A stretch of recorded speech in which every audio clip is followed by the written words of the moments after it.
Okey, Assalamualaikum warahmatullahi wabarakatuh. Bertemu lagi dengan aku, Kecil Ceri Garage. Okey, so sekarang ni dekat depan aku ada sebiji enjin Honda RS150. So korang boleh tengok twin cam RS ni.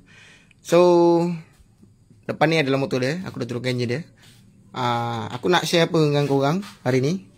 Tak ada penting sangat, tapi benda simple. Simple tapi benda memusnahkan. Okey, so sekarang motor ni dia dah up spec. Aku tak pasti spek berapa. So dia pakai blok cozy. Lepas tu dia pakai tensioner manual. Okay, so tensioner manual ni, bila dia pakai tensioner manual ni, apa side effect dia? Okay, side effect dia korang boleh tengok kat sini.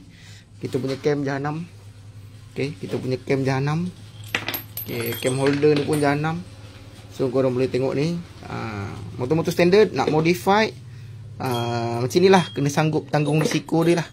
Bukan tak boleh nak modify, boleh, sebab duit pun duit korang kan. Tapi kalau enjin rosak macam ni, korang jangan pening lah, jangan bising lah. So korang kena hadap je lah. Okay, itu je aku nak share. Kalau korang nak video penuh, nanti aku masuk dekat dalam YouTube. Korang boleh follow aku punya YouTube channel, Kecil Ceri Garage. Alright.